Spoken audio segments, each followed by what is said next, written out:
नाम है doctor Rishi Gautam. I am a qualified pain physician and anesthesiologist. I'm registered with GMC UK and also with National Medical Council India and Delhi Medical Council India. So आज मैं फिर आ गया हूँ आपके पास एक पेन की कुछ बहुत इंपॉर्टेंट इन्फॉर्मेशन लेके. हमारे लो बैक एक की सीरीज में हम इसको थोड़ा सा और आज आगे बढ़ाएंगे, थोड़ा उसके कुछ स्पेसिफिक कॉजेस को जानेंगे.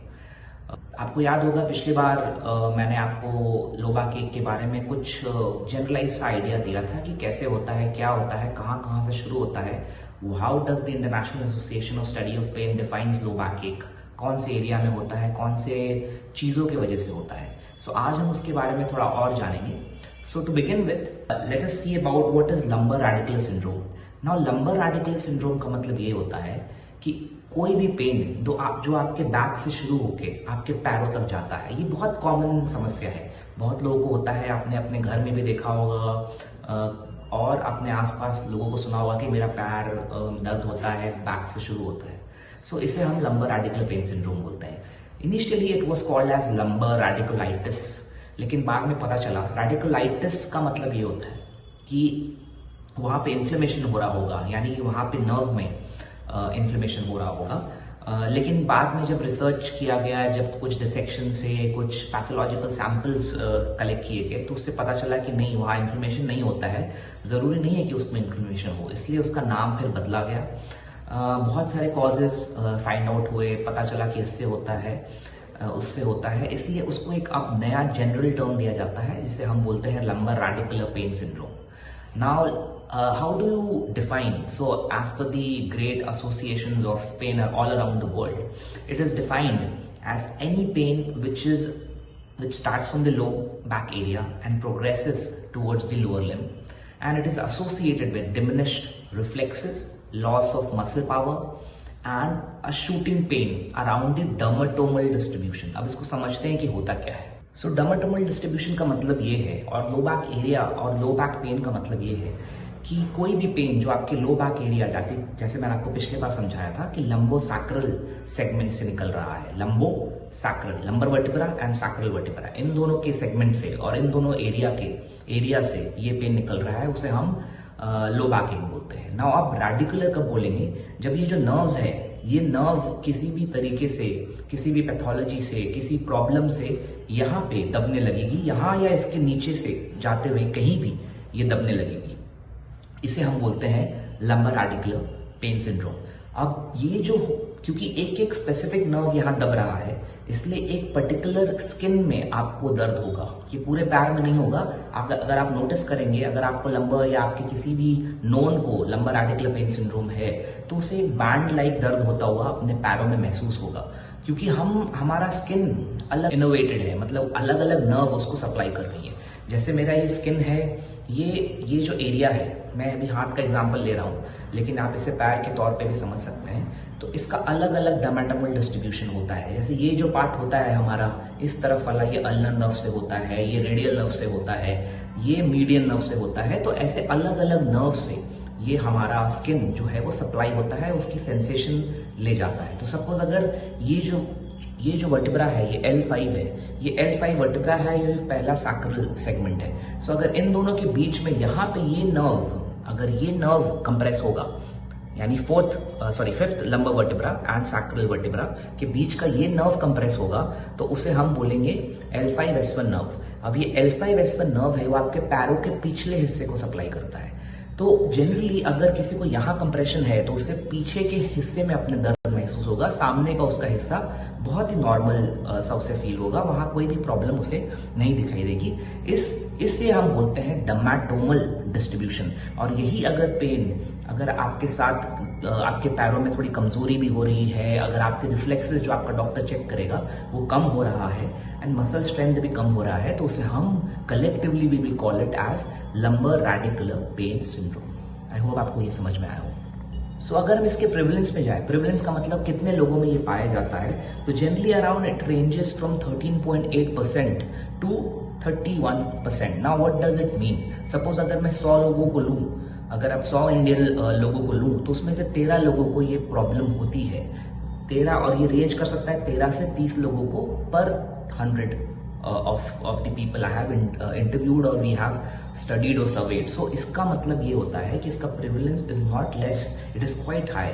अच्छा, ये होता क्यों है? बहुत सारे प्रॉब्लम्स हो सकते हैं. नियोप्लास्टिक हो सकता है. नियोप्लास्टिक का मतलब अगेन वही कि अगर वहां जो मैंने आपको नर्व दिखाया वहां से जो निकल रहा है वहां पे कुछ कंप्रेशन हो रहा है. सपोज कोई वस्कुलर पैथोलॉजी है. वस्कुलर का मतलब वहां कोई ब्लड वेसल है जहाँ पे एन्यूरिज्म बन गया है, यहाँ पे कोई ट्रॉमा हुआ है या ब्लड वेसल ज्यादा बन रही हैं जिसके कारण वो नर्व कंप्रेस हो रहे हैं. एंड उसके बाद कोई इन्फेक्टिव कॉज हो सकता है. इन्फेक्टिव का मतलब वहाँ इन्फेक्शन हो गया हो, आजू बाजू बोनी इन्फेक्शन या डिस्क का इन्फेक्शन हो गया हो जिसके कारण वो नर्व कंप्रेस हो रही है. या मोस्ट इम्पॉर्टेंट posture related और weakness related डिस्क प्रोट्रूजन. अब ये डिस्क प्रोट्रूजन क्या है? आपको याद होगा पिछले बार मैंने आपको बताया था कि ये जो वर्टिब्रास हैं, ये वर्टिब्रास जो हैं एक दूसरे से डिवाइडेड हैं और सेपरेटेड हैं by these disc. These disc are called as intervertebral disc. ये कुछ कुशन लाइक स्ट्रक्चर होता है जो दो बोन्स को रगड़ने से प्रिवेंट करता है.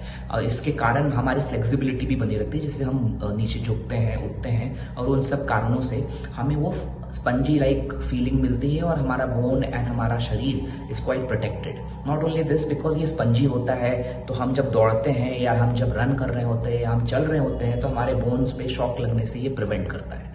बट कभी कभी क्या होता है, because of our posture which is very common, posture जो हम सीधा नहीं बैठते हैं, हम झुक के बैठते हैं, हमारा पॉस्चर गलत रहता है, सोफा पे बहुत बैठते हैं, जिसके कारण क्या होता है कि यहाँ पे ये जो डिस्क है वो प्रोट्रूड होने लग जाता है. अब ये रेड कलर का आप देख रहे हैं, ये डिस्क बगल से निकलना शुरू हो गया है. अब क्योंकि ये डिस्क निकल गया है बगल से, ये जो ये जो नर्व निकल रही है इसे अभी ये कंप्रेस करेगा और ये कंप्रेशन से this will create pain which is then specifically compressing only this nerve and hence it will be called as lumbar radicular pain syndrome. और जो मैंने आपको सारे जो सिम्टम्स बताए थे वो सारे सिम्टम्स उसे मिलेंगे. नाउ ये one of the most commonest relative risk factor क्या होता है? नाउ इसका most commonest relative risk factor तो पॉस्चर है, most common है, and then second is smoking.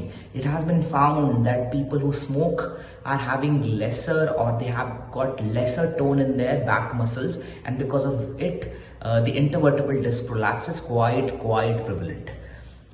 उसके बाद क्या हो सकता है, जैसा कि मैंने आपको बताया था आजू बाजू के स्ट्रक्चर में इन्फ्लेमेशन हो सकता है बिकॉज ऑफ पॉस्चर, इंक्रीजिव स्ट्रेस. अगर आपका कोई ऐसा काम है जिसमें आपको बहुत झुकना पड़ता है, बहुत झुक के काम करना पड़ता है, तो वहाँ के जो अपने बोन्स हैं, वहाँ का छोटे छोटे जॉइंट्स जो है जिसको हम फैसेट जॉइंट बोलते थे, जो मैंने आपको पिछले बार पे दिखाया था, you can always go back and look at my older videos, वो भी इन्फ्लेम होने लग जाते हैं, वहाँ पे सूजन होने लग जाती है और वहाँ से बैक पेन शुरू हो जाता है. नाउ अब क्लिनिकल फीचर क्या होगा? इसका क्लिनिकल फीचर जैसे मैंने आपको बताया, एक तो डर्मेटोमल डिस्ट्रीब्यूशन होगा उस पर्टिकुलर एरिया और नर्व एरिया में होगा, बैंड लाइक पेन होगा, शूटिंग होगा. शूटिंग रेडिकुलर का मतलब ये भी है कि शूटिंग स्टैब लाइक पेन होगा, मतलब आपको करंट के जैसा लगेगा, आप हिलने से डरेंगे, आप चलने से डरेंगे, रेडिकुलर पेन भी बोलते हैं. और ऑफ कोर्स जब आप एग्जामिनेशन करेंगे, डॉक्टर आपका देखेगा तो आपको पता चलेगा कि आपका मसल थोड़ा वीक हो गया है, आपको चलने में थोड़ी दिक्कत हो रही है, आप लिम्प कर रहे हैं, लंगड़ा के चल रहे हैं, एंड साथ में आपका deep tendon reflexes are also decreased. So अब इसके लिए हम क्या कर सकते हैं? हम कुछ आपका डॉक्टर, अगर आप एक ढंग के पेन फिजिशियन के पास जाएंगे, इवन अ न्यूरोलॉजिस्ट के पास जाएंगे, वो आपको देखेगा, आपको पूरी तरह से एग्जामिन करेगा, वो आपका कुछ टेस्ट करेगा जिसे हम बोलते हैं straight leg raising test, palpate करेगा, कुछ वहाँ इमेजिंग कराएगा, वो आपका CT MRI कराएगा या एक्सरे कराएगा, जिससे उसे पता चलेगा कि चलो इस बंदे को हो सकता है या most probably the person is having lumbar radicular pain syndrome. Now अब इसके बाद क्या किया जा सकता है? इसके बाद क्या है, ये जब वो एग्जामिनेशन होगा तो आपका डॉक्टर, एक अच्छा पेन फिजिशियन, आपको आपके रेड फ्लैग्स को भी नोटिस करने की कोशिश करेगा. ना रेड फ्लैग्स मैंने आपको पहले भी बताया था मेरे पिछले वीडियो में कि कोई भी ऐसा सीरियस प्रॉब्लम जिसे आप नजरअंदाज नहीं करना चाहिए और जल्द से जल्द उसको ट्रीटमेंट, सर्जिकल इंटरवेंशन और drug therapy should be given. So कैसा क्या है रेड फ्लैग? अगर सपोज किसी का एज 20 साल से कम है या 50 से ऊपर है तो हम मैलिग्नेंसी सपोज कर सकते हैं, हम सस्पेक्ट कर सकते हैं. सपोज अगर किसी को कॉन्स्टिट्यूशनल सिम्टम आ रहा है, फीवर आ रहा है, वेट लॉस हो रहा है, तो अगेन मैलिग्नेंसी, ट्यूबरक्लोसिस या इन्फेक्टिव पैथोलॉजी हम सस्पेक्ट कर सकते हैं. या किसी को ड्यूरेशन बहुत छोटा है, अभी 3 महीने से ही हुआ है उसको अचानक से बहुत दर्द, उसके पहले नहीं था, तो भी हम सस्पेक्ट कर सकते हैं कि कोई सीरियस पैथोलॉजी हो पेशेंट को, अभी कोई रीसेंट ट्रॉमा हुआ हो, ये भी हम देख सकते हैं. हम सोच सकते हैं कि अगर ट्रॉमा हुआ है, सडनली बहुत पेन है और रिलीव ही नहीं हो रहा है उसका pain even after resting, then इसका मतलब है कि कुछ एक सीरियस पैथोलॉजी, हमें उसको सर्जन के पास भी, न्यूरो सर्जन के पास या ऑर्थोपेडिक सर्जन के पास भी भेजना हमारा एक पेन फिजिशियन का जिम्मेवारी बनता है। इमेजिंग स्टडी क्या करा सकते हैं मैंने आपको ऑलरेडी बताया है, मैग्नेटिक रेजोनेंस इमेज यानी MRI, CT scan and even a plain x-ray. अगर अच्छा फिजिशियन है तो प्लेन एक्सरे से भी काफ़ी कुछ वो डायग्नोज कर पाएगा, हमेशा CT स्कैन या MRI स्कैन की ज़रूरत नहीं होती है। एंड देन फाइनली आपका ट्रीटमेंट वो बिगिन कर सकता है। तो सपोज अगर हर्निएटेड डिस्क की बात करें, जो कि मैं एक डिटेल तरीके से आपको नेक्स्ट वीडियो में बताऊंगा, बट अभी के लिए मैं इतना बता सकता हूँ कि आपके घर में अगर किसी को लो बैक एक है और उसके पैरों में ये दर्द जा रहा है, तो आप कैसे उसको सस्पेक्ट कर सकते हैं कि इसको लंबर आर्टिकुलर पेन सिंड्रोम हो सकता है। और इस इंसान को मेरा फर्ज बनता है एज अ फैमिली मेम्बर और एज अ फ्रेंड कि आप उसे एक अच्छे पेन फिजिशियन के पास लेके जाएं। मेरे जैसे और भी बहुत क्वालिफाइड पेन फिजिशियन हैं who has done a qualified and an NMC recognized degree with an on floor training। और भी पेन फिजिशियन हैं जिन्होंने क्वालिफाइड ट्रेनिंग लिया है from a good institute, good university, on floor training लिया है। On floor training का मतलब ये होता है कि बहुत सारे ऐसे पेन फिजिशियन आज के डेट में हैं जिन्होंने कुछ कॉरेस्पॉन्डेंस कोर्स कर लिया है, घर में बैठ के 1-2 वीडियोस देख लिए हैं या 2-3 महीने की कुछ कॉरेस्पॉन्डेंस एग्जाम दे दिया है और उससे वो पेन फिजिशियन अपने आप को बोल रहे हैं। मैं उनके अगेंस्ट कुछ नहीं बोल रहा हूँ, डेफिनेटली वो भी एक बहुत बड़ा हिस्सा है हमारे कम्युनिटी के, लेकिन आपको कोशिश ये करनी चाहिए कि आप वैसे पेन फिजिशियन के पास जाएं जिन्होंने क्वालिफाइड डिग्री ली है, जो NMC रिकग्नाइज्ड है, अच्छी यूनिवर्सिटी से है और 1 साल की इन प्रोग्राम ऑन फ्लोर रह के ट्रेनिंग ली है, जहाँ पे उन्होंने वार्ड भी देखा है, OT में भी इंटरवेंशंस किए हैं और OPD देखा है। मैं अगर अपनी बात करूं जहां से मैंने किया है, Banaras Hindu university institute of medical sciences, वहाँ it is one of the pioneer centres of pain and वहाँ का OPD is like 60 to 70 patients per OPD आते हैं एंड वहाँ का इंटरवेंशनल भी अराउंड 10 से 15 पेशेंट्स एवरी OT में होता है। सो और हमारे वहाँ पे जहाँ मैंने ट्रेनिंग ली है, जिसको हम IPD बोलते हैं, जिसमें हम पेशेंट्स को एडमिट करते हैं, वहाँ की भी ट्रेनिंग हमें मिली है। हम वहाँ वार्ड में रहते थे, पेशेंट का प्रोग्रेस देखते थे, तो हमें इन एंड आउट पता है। मैं नहीं बोलूँगा कि मुझे बहुत कुछ आता है, मैं अभी भी सीख रहा हूँ, I am still a learner and हाँ, मेडिकल फील्ड में एक डॉक्टर हमेशा ही लर्नर होता है। वो कभी भी ये नहीं बोल सकता कि मुझे सब कुछ आता है। जो ये बोलता है वो बहुत ही बड़ा बेवकूफ़ होगा मेरे हिसाब से। तो मैं अभी भी सीख रहा हूँ और मेरी इतनी सी कोशिश है कि आप एक ऑथेंटिक पेन फिजिशियन के पास जाएं एंड अच्छी से अच्छी ट्रीटमेंट ले सकें। आज के लिए इतना ही। नेक्स्ट टाइम हम बात करेंगे what is herniated disc and what is intervertebral disc prolapse. नमस्ते।